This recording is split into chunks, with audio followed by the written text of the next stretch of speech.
I never believed in the things people whispered about the forest at the edge of town. They said it was alive with spirits that watched you when you walked too close to the trees. I thought it was just stories parents told to keep kids from wandering too far. That all changed the day I heard her cry. I was walking along the creek that cuts through the forest. The sun was low, and the air was golden with dust and leaves. That is when I saw movement ahead. Shadows ran between the trees, and there was a flash of something bright. At first I thought it was an animal, but then I realized it was smaller and fragile. Her skin shimmered like crystal, and her hair glowed like light caught in a prism. The hunters had her cornered, and I froze. They had ropes and nets, and they were moving slowly, trying to not scare her, but I could see the terror in her eyes. My heart told me I had to do something, even though I had no idea what. I picked up a fallen branch and waved it at them, shouting for them to leave. The hunters turned toward me with sneers, and I felt a pulse of fear run through me. I knew I was outmatched, but I could not just stand there. Then she moved closer toward me. Her eyes glimmered like water in the sun. She stepped carefully, and I felt a strange calm wash over me. The hunters lunged, but I swung the branch and managed to trip one of them. They cursed and yelled at me, but I kept moving forward. The crystal nymph stayed behind me, as if protecting me in return. Finally, they ran off into the forest, and I was left standing with her. I could not speak. She tilted her head, and a sound like wind chimes filled the air. It was not a voice I recognized. Somehow I knew she was thanking me. I knelt down and reached toward her. Her small hand rested in mine, and I could feel warmth spreading from her like sunlight. I did not know what she was or why she trusted me, but in that moment I felt a connection that went deeper than anything I had known. I could see the forest around us differently after that. Every leaf shimmered more brightly, and every shadow seemed alive. I tried to let her go, but she stayed. Wherever I turned, she was there. When I walked to the creek, she followed. When I ran to the cabin I built in the woods, she appeared just outside the door. I began to notice small things. Items moved when she was near. A flower would bloom where she stepped. Light itself seemed to bend around her presence. I tried to tell people in town about what happened, but they laughed or shook their heads. It felt lonely, knowing that I could not share this with anyone. She was mine to understand and protect. Days passed and the bond grew stronger.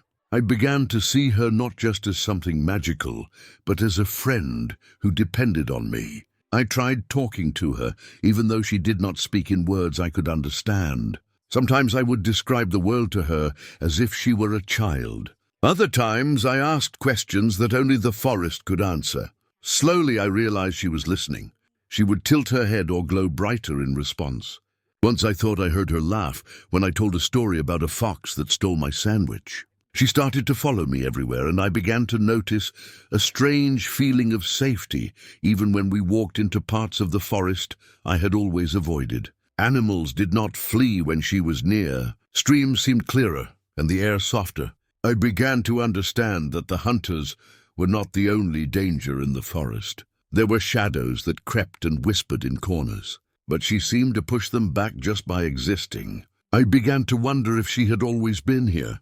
The forest felt alive before, but now it felt conscious. I had walked through it for years without knowing it was watching me. I felt as if I had crossed a threshold. We moved together as the days blurred into each other. I learned which trees to avoid because she shivered when we passed. I learned which flowers were dangerous because she recoiled from their scent. Slowly I became attuned to her world, and it was changing me. I began to see the forest as a living entity with rules I could not break without consequence. She was the guide I did not know I needed. One night I woke to find her sitting on the edge of my bed. The moonlight caught her crystal skin, and it felt like she was made of starlight. I asked her why she stayed with me. She reached out and touched my hand, and suddenly I understood. Not with words, but with feeling. She could not survive alone. Hunters in darkness were always waiting for creatures like her. By saving her, I had accepted a responsibility I did not fully understand yet. It was terrifying and comforting at the same time. I could not turn back. I could not walk away from this life now because she depended on me and I depended on her. I started noticing that she changed the way people looked at me too. When I walked into town, she seemed invisible to everyone but me, yet I noticed whispers following us. People looked at me like I had something special. They did not know it was her, but they felt it. I wondered if anyone ever had this kind of bond with a being like her. I thought about the hunters who had chased her. Would they return? Should I warn them off before they could harm her again? I did not know the answers, and most nights I stayed awake watching her sleep. The light in her body pulsed gently, and I felt a strange rhythm syncing with my own heartbeat. It was calming and strange. Over time, she began to mimic human gestures. She would nod when I asked a question. She would tilt her head when she did not understand. Once she copied a laugh I made, and it echoed like tiny bells. It was endearing, but it also reminded me that she was not human. I could not mistake that. Her existence was fragile and miraculous. I began keeping track of the days we spent together. I marked the calendar with small scratches in the wood. I did not want to forget a single moment. I noticed small gifts appearing where she had been. A feather that shimmered like crystal, a stone that glowed faintly in the dark.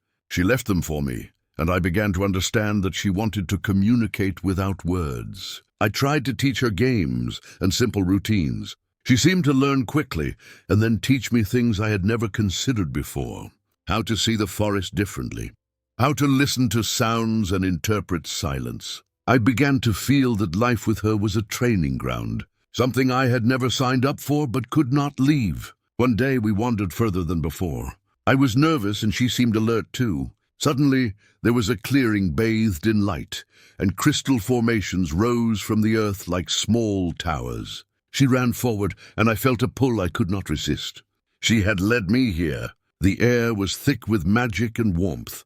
It felt like the forest itself was breathing around us.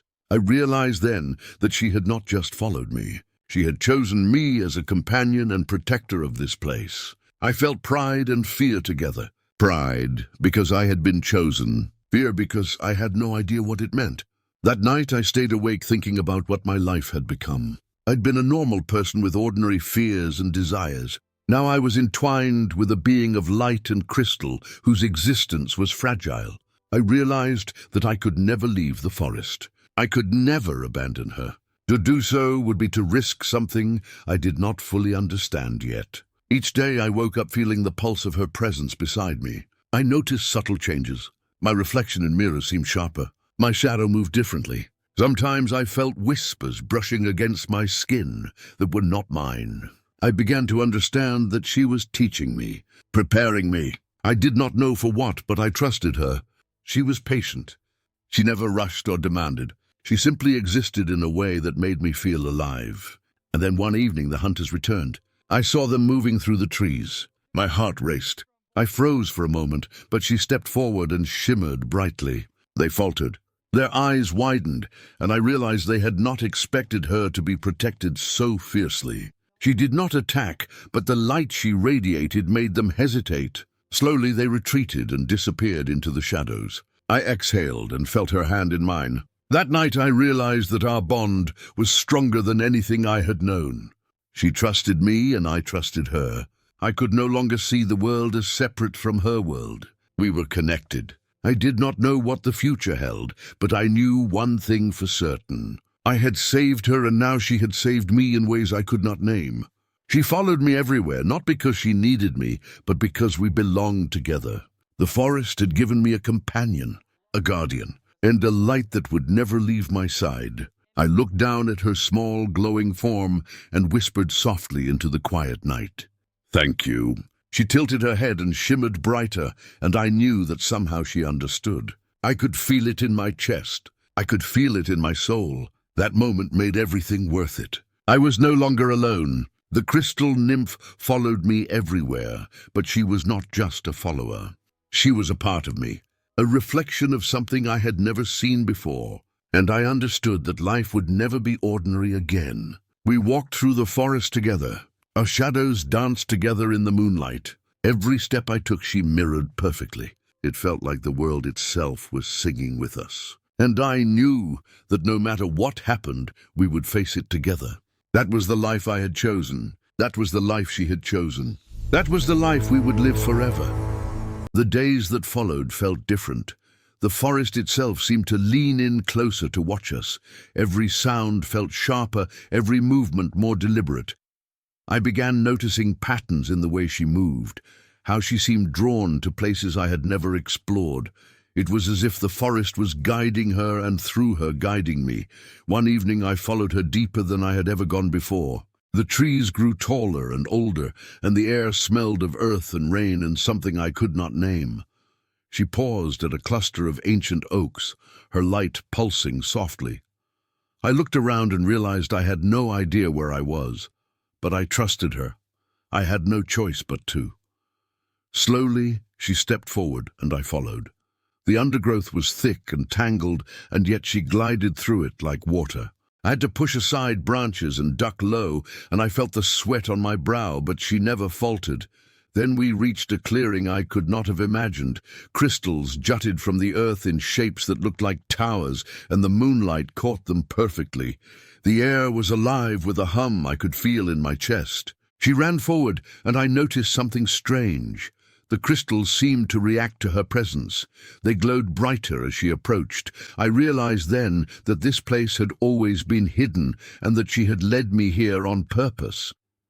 I stepped closer and felt a warmth spreading from the earth up through my feet. The hum grew louder, and I realized it was not coming from the crystals, but from her. She had become the heart of this place in a way I did not understand yet. I knelt and reached toward one of the smaller crystal shards, and it shimmered and shifted as though alive. I realized that the forest was not just alive, it was conscious, and that she was a part of it. The thought was dizzying. I looked at her and she tilted her head. The glow in her skin changed colors, and I realized she was trying to tell me something. I did not know how to understand her, but somehow I felt a message pass through me. The forest needed me, not just to protect her, but to protect this place. A responsibility heavier than I had ever imagined. I felt fear and awe in equal measure. I wanted to speak, but I realized words were useless here. Instead, I reached out and touched her hand. The warmth spread through my body, and suddenly I could feel the forest. I could feel the wind brushing leaves and the pull of roots and the heartbeat of animals hidden in the dark. My mind was flooded with images of the forest's past, of creatures and spirits and hunters and guardians who had come before. I realized I was now a part of that story. I understood the hunters would not be the last threat. There were shadows that lurked beyond the light of the forest, waiting for a chance to take the delicate balance away. I felt a shiver down my spine. I wanted to run, but I could not. I would not. She squeezed my hand, and I felt courage I did not know I had. Suddenly there was movement at the edge of the clearing. I froze. Dark shapes slipped between the trees, and I felt their hunger.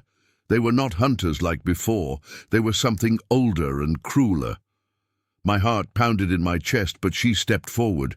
Her light flared, and for a moment I could see their faces and their eyes filled with fear. I felt a surge of protection radiating from her, and I realized it was not just her power. She had given it to me. I could feel my own energy humming in my veins. Without thinking, I raised my hands and felt the air pulse. Shadows recoiled. I felt them retreating, but I knew this was only temporary. The forest whispered around us, and I understood. This was the beginning. The crystal nymph had chosen me, and now the forest had chosen me too. We were bound together, and nothing could separate us without consequence. I looked down at her small form glowing in the moonlight and smiled. We were a team, partners in a story that was much bigger than either of us. We moved together back through the forest, and I realized I knew every sound, every rustle, every shadow, in a way I never had before. She danced around me, and I felt joy mixed with fear and excitement. I did not know what challenges were ahead, but I knew we would face them together. I began noticing small gifts appearing along the path back home. A glowing flower, a crystal shard, a feather that shimmered like sunlight. She left them for me to remind me that this was not just my journey, it was ours. And I began thinking about what it meant to live with her, how much she had changed me. how the ordinary world no longer felt enough. Every street, every building, every human noise felt dull compared to this living magical world. And yet she followed me everywhere. Even when I tried to go back to town, she hovered just at the edge of my vision. I could feel her presence like a heartbeat echoing through my chest. I wondered if anyone else had ever felt this kind of bond with a being of light and crystal. I doubted it. I felt special and terrified at the same time. Days blurred into nights, and nights into days. I began noticing her moods. When the wind was too strong, she shrank slightly. When the water was low, she shimmered dimly. She depended on the forest and on me, and I depended on her too. I was learning patience. I was learning to watch and wait. One evening I heard whispers carried on the wind. Not words, but thoughts. They told of danger that lurked beyond the edge of the forest. I looked at her, and she glowed faintly in response. We were being watched. I knew then that the hunters might return. I knew that darker things would come, but for the first time, I did not feel powerless. I felt ready. The bond we shared was stronger than anything they could throw at us. We were connected, and I could feel it in every part of me. My thoughts moved with hers. My heart beat with hers. We were no longer two separate beings. We were a force. I looked at her and whispered softly into the night. I will protect you no matter what. She tilted her head and pulsed brighter, and I realized she understood. The forest seemed to hum in agreement, and as we walked deeper into the heart of our world, I felt a thrill I had never known before. The thrill of adventure, of magic, of something eternal. I knew this was only the beginning. She would follow me everywhere, not because she needed me, but because we belonged together. And I understood that our lives were entwined forever. I felt a sense of purpose like never before. No longer just a person wandering through life. I had a mission, a companion, and a home, unlike anything else, and I realized that this was only the start of a journey that would change everything. She reached for my hand, and I felt the pulse of her light through me. Together, we stepped forward into the unknown, knowing that whatever came next, we would face it side by side. The forest whispered around us, and I realized it was alive and awake, and we were its heart. And I knew that whatever the world outside might think, we were safe, we were connected, we were alive, and we would face the future together. Always.